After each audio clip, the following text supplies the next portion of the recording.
Good morning दोस्तों। आज 19 जनवरी है और आज एसएससी जीडी का एग्ज़ाम नहीं होने वाला है। आज का कैंसिल किया हुआ है एग्ज़ाम। अभी कुछ दिन तक एग्ज़ाम नहीं होगा।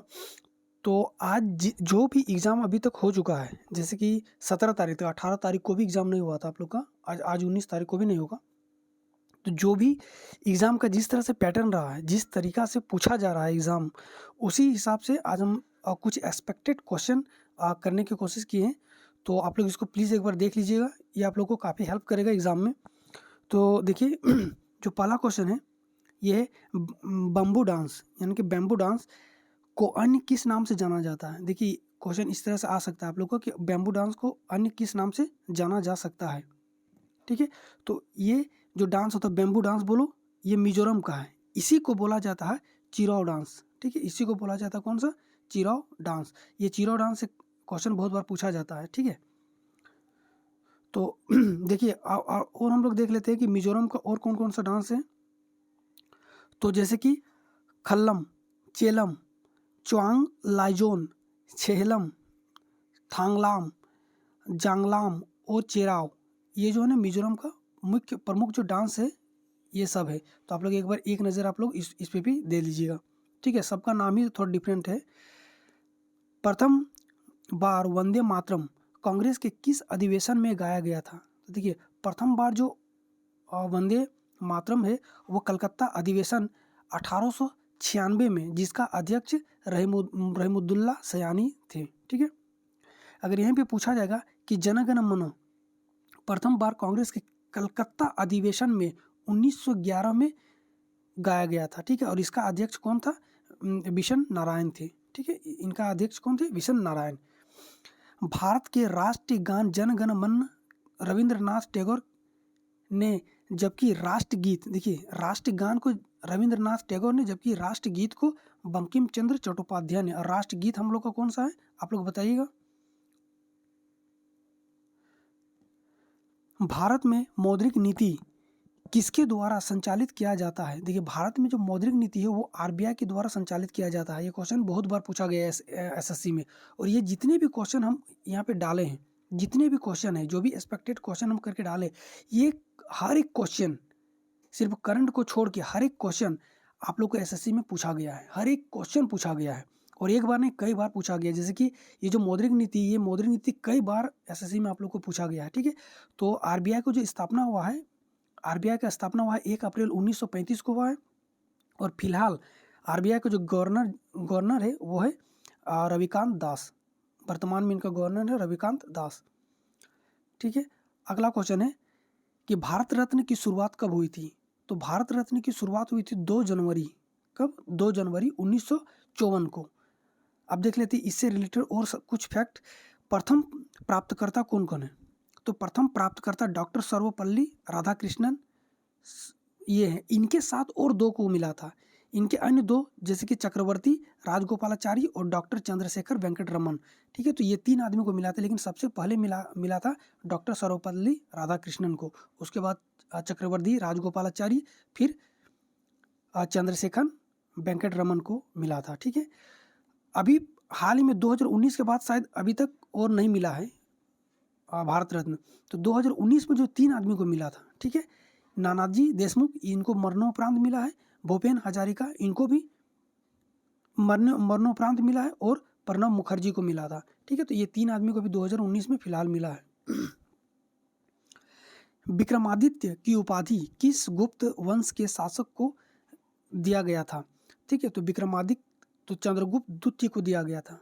ठीक है, चंद्रगुप्त द्वितीय को दिया गया था विक्रमादित्य का उपाधि। ठीक है, चंद्रगुप्त द्वितीय को और एक नाम से जाना जाता है, जिसको तो समुद्रगुप्त। ठीक है, समुद्रगुप्त। ठीक है, समुद्रगुप्त के नाम से जाना जाता है।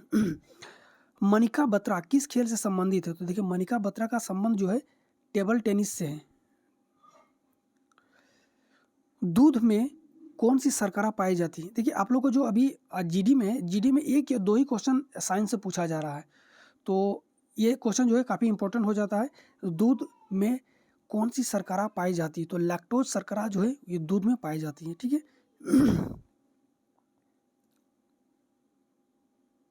आप लोग को बताना है कि दूध में कौन सा एसिड पाया जाता है। आप लोग कमेंट में बताइएगा कि दूध में कौन सा एसिड पाया जाता है। ठीक है, अगला क्वेश्चन है कि संविधान संशोधन किस अनुच्छेद के तहत किया जाता है। देखिए, संविधान का संशोधन किया जाता है, जो भी संविधान में बना है, अब उनको लग रहा है कि नहीं इसमें कुछ संशोधन किया जाना चाहिए, तो अनुच्छेद 368 368 के द्वारा संविधान में संशोधन कर सकता है। ठीक है, अगला क्वेश्चन है 2011 की जनगणना के अनुसार भारत में शिशु मृत्यु दर कितनी थी। तो 2011 की जनगणना के अनुसार भारत में शिशु मृत्यु दर 57, माफ कीजिएगा 47। ठीक है, एक जगह पे हम देखें यहाँ पे कहीं कहीं पे 47 भी दे रखा, कहीं कहीं 57 भी दे रखा। तो अभी देख लेते हैं इसका 47 जो शिशु है ना प्रति 1000 बच्चों में इनका डेथ हो जा रहा है। तो भारत में जो 2011 की जनगणना के अनुसार 47 प्रति 1000 बच्चों में था। 2021 में भारत की जीडीपी ग्रोथ रेट कितनी थी। 2021 की बात करें तो 2021 में भारत की जो जीडीपी ग्रोथ रेट थी वो 9.5% रहा है। ठीक है, आप लोग कमेंट में बताइएगा 2000, देखिए हम 2022 का भी आपको करके ला सकते थे, लेकिन आप लोग थोड़ा सा इसको खोजिए, इससे आप लोग को एक क्वेश्चन खोजने के चक्कर में आप लोग को 3-4 क्वेश्चन और भी आप लोग को मिल जाएगा। ठीक है, तो 2022 का बताइएगा आप लोग को कितना। संविधान की किस सूची में वन्य जीव संरक्षण को रखा गया। तो देखिए 3 सूचियाँ होते हैं, एक होता है केंद्रीय सूची, राज्य सूची और समवर्ती सूची। तो इसको समवर्ती सूची में रखा गया है, किसको, वन्य जीव संरक्षण को, यानी कि राज्य और केंद्र दोनों का इसमें अधिकार होता है। ठीक है, समवर्ती सूची किस एक्ट के द्वारा भारत में ईस्ट इंडिया कंपनी को ख़त्म कर दिया गया। ईस्ट इंडिया कंपनी का जो शासन था उसको ख़त्म कर दिया था। तो बात आता है 1857 की क्रांति में।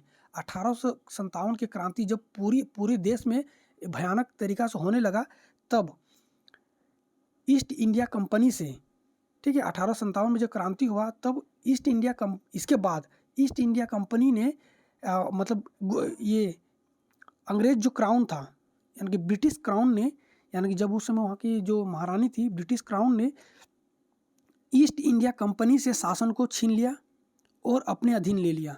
ठीक है, कब, तो भारत शासन अधिनियम के तहत 1858 में, 1857 के क्रांति के बाद। ठीक है, 1857 में अपने अधिकार में ले लिया था और सिर्फ ईस्ट इंडिया कंपनी को व्यापार करने का हक दिया। कहाँ पे, तो चीन, चाय और अफीम, ये 3 को सिर्फ रहा था कि आप कर सकते, ईस्ट इंडिया कंपनी का अधिकार दिया गया था। ठीक है, अगला है हरित क्रांति की शुरुआत किस पंचवर्षीय योजना के समय हुआ था। तो देखिए हरित क्रांति का जो शुरुआत हुआ था वो शुरू हुआ था तृतीय पंचवर्षीय योजना के द्वारा। ठीक है, आप लोग को अभी हाल ही में एक क्वेश्चन आया था कि जो विश्व हरित क्रांति के जनक किसे माना जाता है, तो बोरलॉग को माना जाता है और भारत में MS स्वामीनाथन को माना जाता है। ठीक है, आप लोग को बताना है कि जो दूध का जो क्रांति लाया गया तो वो भारत में किसके द्वारा लाया गया था। ठीक है, और इस क्रांति को किस नाम से जाना जाता है, कमेंट में आप लोग ये वाला क्वेश्चन बताइएगा। ठीक है, अगला क्वेश्चन है किस 3, माफ कीजिएगा यहाँ पे 3 देशों नहीं होगा, यहाँ पे हो जाएगा 3 वेदों, यहाँ पे थोड़ा सा मिस्टेक हो गया है, यहाँ 3 देशों नहीं होगा, यहाँ पे हो जाएगा 3 वेद। ठीक है, 3 वेदों। ठीक है, किन 3 वेदों को संयुक्त रूप से वेदत्रयी कहा जाता है। ठीक है, तो ऋग्वेद, सामवेद और आयुर्वेद। ठीक है, आयुर्वेद, अथर्ववेद को इसमें शामिल नहीं किया गया है। इन तीनों वेदों को, ठीक है, वेदत्रयी कहा जाता है, संयुक्त रूप से वेदत्रयी कहा जाता है। ललिता किस राज्य का लोक नृत्य है। ठीक है, तो ललिता किस राज्य का लोक नृत्य है, तो महाराष्ट्र का। और एक लोक नृत्य अभी GD में पूछ चुका है। ठीक है, कौन सा, कोली लोक नृत्य। कोली लोक नृत्य भी महाराष्ट्र का ही है। अरे यार क्या हो गया। हाँ, नेक्स्ट क्वेश्चन है स्वराज पार्टी की स्थापना कब हुई थी। देखिए स्वराज पार्टी की स्थापना 1 जनवरी 1923 को हुआ था। 1 जनवरी 1923 को हुआ था और इसका जो था किसके द्वारा किया गया था, मोतीलाल नेहरू और चित्तरंजन दास के द्वारा किया गया था स्वराज पार्टी का गठन। ठीक है, अगला है किस संविधान संशोधन के तहत गोवा को राज्य बनाया गया था? ठीक है, तो सबसे पहले जो था ना, जब भारत आज़ाद हुआ तो उस वक्त गोवा तथा उसके उपक्षेत्र दमन और दीव, ये कोई राज्य नहीं था, ये क्या था, एक संघ शासित प्रदेश हुआ करता था। ठीक है, लेकिन 30 मई 1987 को 30 मई 1987 को गोवा 56वां संविधान संशोधन के तहत एक राज्य बनाया गया और ये भारत का 25वां राज्य बना था। ठीक है, तो कब 56वां संविधान संशोधन के तहत, और कब बना था? 30 मई 1987 को। कितनावां राज्य बना था? तो 25वां राज्य बना था। आपको ये भी क्वेश्चन पूछा जा सकता है कि आज़ादी के बाद गोवा क्या था? गोवा और दमन दीव तो एक संघ शासित प्रदेश था। ठीक है, बेहिसाब धरती के लेखक कौन है? ठीक है, तो बेहिसाब धरती के लेखक है झुम्पा लाहिड़ी। ठीक है, झुम्पा लाहिड़ी है बेहिसाब धरती के लेखक। अगला क्वेश्चन है, 2011 की जनगणना के अनुसार निम्न में से किस राज्य में जनसंख्या वृद्धि दर सबसे ज्यादा थी? देखिए, अगर सबसे ज्यादा जनसंख्या वृद्धि दर किस राज्य में पूछा जाएगा तो मेघालय हो जाएगा। कितना रहा है? 27.95% इसका जनसंख्या वृद्धि दशक के। अब यहाँ पे आप लोग को पूछ सकता है कि दशक की जनसंख्या वृद्धि दर, तो दोनों सेम चीज़ है।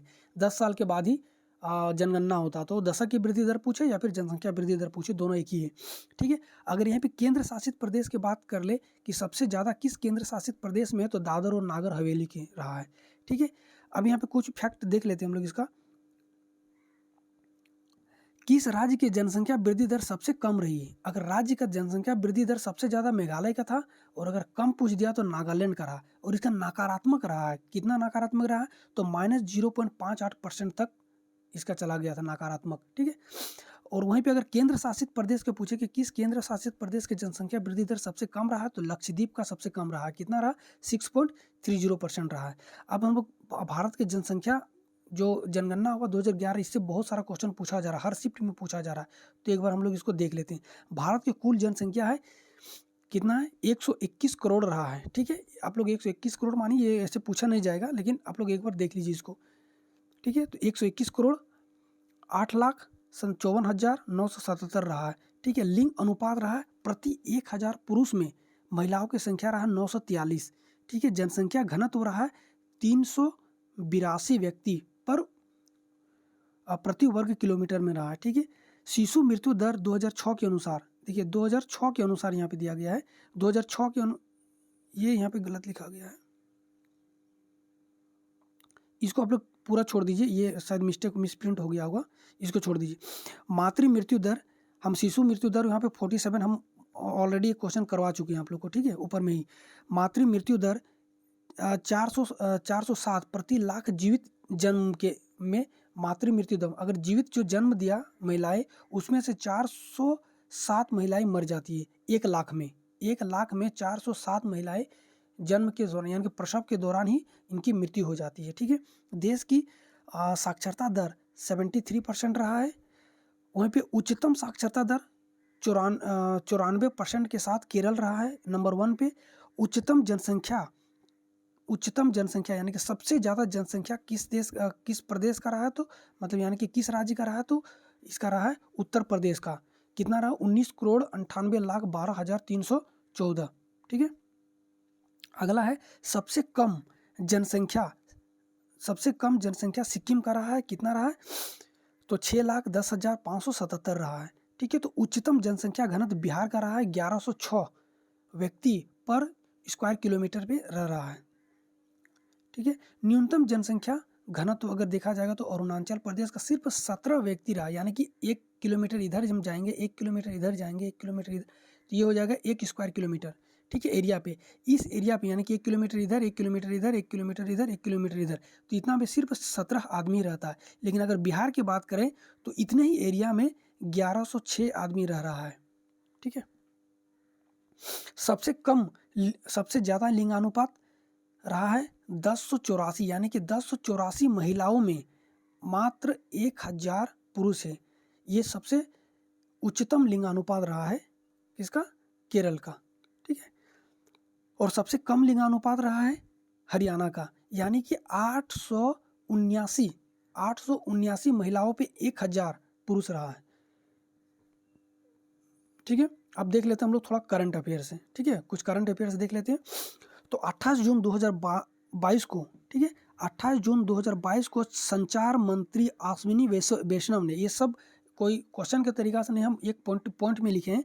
28 जून, हर एक चीज़ आप लोग को याद रखना। 28 जून 2022 में संचार मंत्री अश्विनी वैष्णव ने डाक कर्मयोगी लॉन्च किया है। यह डाक विभाग का एक ई लर्निंग पोर्टल है, ठीक है। तो कब लॉन्च किया गया था? 28 जून 2022 को। कौन किया था? तो संचार मंत्री अश्विनी वैष्णव ने किया था। इसका नाम तो डाक कर्मयोगी, ठीक है। और ये डाक कर्मयोगी क्या है? तो एक ई लर्निंग पोर्टल है, ठीक है। इसमें से कई सारे क्वेश्चन आप लोग को बन जाता है। अगला क्वेश्चन है कि केंद्रीय प्रत्यक्ष कर बोर्ड CBDT के नए अध्यक्ष के रूप में IRS अधिकारी नितिन गुप्ता को नियुक्त किया गया, ठीक है। तो CBDT का अभी पूछा जाएगा कि अध्यक्ष कौन है, तो नितिन गुप्ता है, ठीक है। जून 2022 को डेयरी और पशुपालन मंत्रालय ने बेंगलुरु में वन हेल्थ पायलट प्रोजेक्ट, ठीक है, ये क्वेश्चन बहुत इंपॉर्टेंट है। One health pilot project launch किया है। कहाँ पे किया है? तो बेंगलुरु में, ठीक है, डेयरी और पशुपालन मंत्रालय द्वारा, ठीक है। इसका जो मुख्य बिंदु वन हेल्थ पायलट प्रोजेक्ट भविष्य की कोविड-19 महामारी जैसी जीनोटिक बीमारी के प्रकोप से पशुओं और पर्यावरण के साथ साथ मनुष्यों का भी बचाव करना है, ठीक है। तो ये क्वेश्चन आप लोग के काफ़ी इंपॉर्टेंट है। देखिए अगला है, हर साल 30 जून को अंतर्राष्ट्रीय क्षुद्र ग्रह दिवस यानी कि इंटरनेशनल एस्ट्रोनॉइड डे के रूप में मनाया जाता है।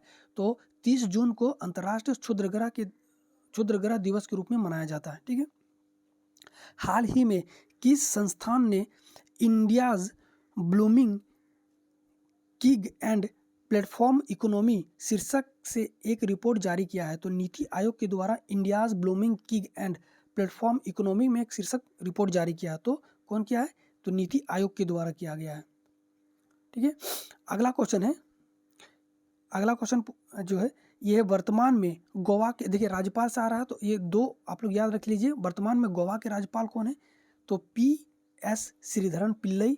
और वर्तमान में सिक्किम के राज्यपाल कौन है? गंगा प्रसाद चौरसिया, ठीक है गाइज।